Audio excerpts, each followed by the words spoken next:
Hello guys. তো এখন আমি যাচ্ছি হচ্ছে ক্যাটারিংয়ে। তো আজকে আমি সগুনার দিকে যাব ক্যাটারিংয়ে। একটা বিয়ে বাড়ি হচ্ছে, তো ওখানে আমি ক্যাটারিংয়ে যাব। তো এখান থেকে আমি আর আমার একটা বন্ধু যাব। তারপরে ওখানে গিয়ে চলো তোমাদের সাথে দেখা হবে। এখান থেকে আমি আর আমার একটা বন্ধু যাচ্ছি, আর গয়েশপুর থেকে আরেকটা বন্ধু যাবে, মানে যার আন্ডারে আমি যাব। তো চলো এখানে আগে যাওয়া যাক। তো আমরা চলে এসেছি বিয়ে বাড়ি, আর এখানে এসে দেখি আগের থেকে চেয়ার টেবিল পাতা রয়েছে। আর ভাড়া ঘরে একটা টেবিল পাততে হবে, তার জন্য মানে টেবিল পেয়েছি, তার পা পায়নি। সেই পাগুলো হচ্ছে ওরা সবাই এখন খুঁজছে। আর ওই সাইডটা হচ্ছে স্টলের জায়গা। এটা হচ্ছে স্টলের জায়গা। এখানে আজকে ছিল ফুচকা, আইসক্রিম, পকোড়া এবং কফি। আর আজকে আমার হচ্ছে পকোড়া স্টলেই হচ্ছে আমার কাজ ছিল। তারপরে আমি ভাড়া ঘরে চলে গেলাম। তো ওখানে গিয়ে দেখি হচ্ছে তো ওরা খাবার ভাগাভাগি করছে, মানে দুটো টেবিলে আলাদা আলাদা করে খাবার রাখছে, কারণ দুটো ব্যাচ একসাথে চালাবে তার জন্য।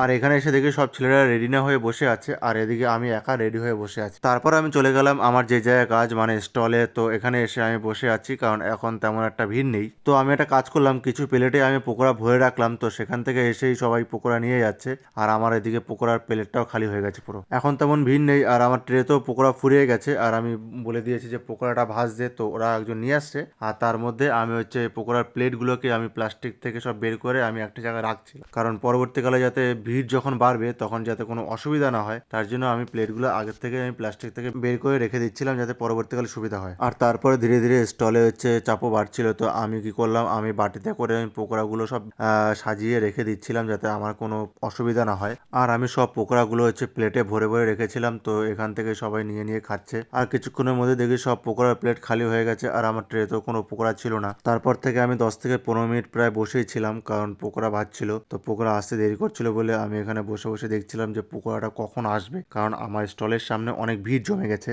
তো যখন দেখছে ওরা পকোড়া এখানে নেই, তো আমার স্টল থেকে পাশের স্টলে চলে যাচ্ছে, কারণ পাশের স্টলে হচ্ছে তোমার আইসক্রিম দিচ্ছিল। তো সেখানে ভিড়টাই এখন বেশি বেড়ে চলেছে। তারপর থেকে আমার স্টলে হচ্ছে মানে তোমার ভিড় বেড়েই চলেছিল। তো আমি ঠিক যে 9:30টার সময় আমার স্টল পুরো ফাঁকা হয়ে গিয়েছিল। তো পকোড়া শেষ হয়ে গেছিলো বলে আমার স্টলের কাজও শেষ হয়ে গেছিলো। তো আমি তারপর একটু বাইরে আসলাম, বাইরে এসে একটু হাঁটাচলা করছিলাম, কারণ খুব গরমও লাগছিল। আর এখানে সব হচ্ছে বরযাত্রীরা সব হচ্ছে নাচানাচি করছিল।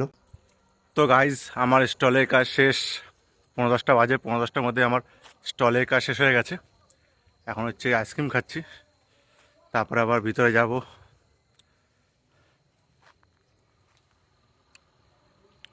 আর খুব গরম লেগে গেছিলো, তার জন্য আইসক্রিমটা নিলাম। এখন আর কিছুক্ষণ ঘুরবো, তারপর আমি ভিতরে যাব, কারণ খুব গরম লাগছে। আর তার জন্য এই আইসক্রিমটা নিয়ে এসেছি। তো এটা আগে শেষ হবে, তারপরে একটু হাঁটাচলা করবো, তারপরে ভিতরে যাব।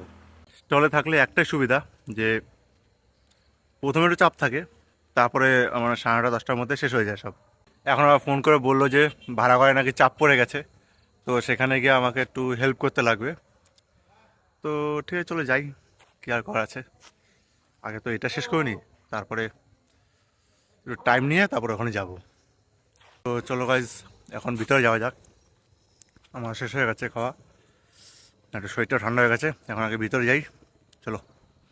আর এদিকে ভাড়া ঘরে এসে দেখি যে এদিকে ফুল দামে কাজ চলছে, আর সব খাবার দাবার দিচ্ছে। তো এদিকে আমার ভাড়া ঘরের কাজটা হচ্ছে তোমার খাবারগুলো সব রেডি করে দেওয়া। তো ক্যাটারিং বয়রা ওরা সব খাবার সার্ভ করবে। আর এদিকে আমাদের দুটো ব্যাচে হচ্ছে ফুল দামে একদম চলছে। তারপরে হচ্ছে মানে একদম শেষের দিকে চলে আসছিল। তো এই ব্যাচটা পরে আর একটা ব্যাচ রয়েছে, তো সেই ব্যাচে হচ্ছে তোমার ওই বর বউ সব বসবে। তো আমি এদিকে একটু বিশ্রাম নিচ্ছিলাম, আর বাদ বাকি এদিকের ব্যাচটা তোমার মানে শেষ হয়ে গেছিল, তাই আমরা সবাই একটু বসে আছি।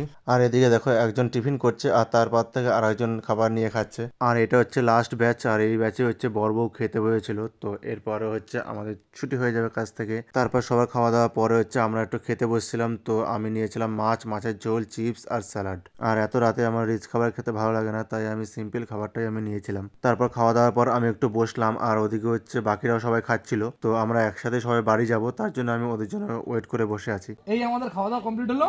বেশি কিছু পাইনি, মাংসের ঝোল পেয়েছি আর পাঁপড় পেয়েছিলাম আর একটা লেবু দিয়ে এই জাস্ট খেলাম। এখন বাজে 1:49 রাত, 27 তারিখ পড়লো। চলো টাটা।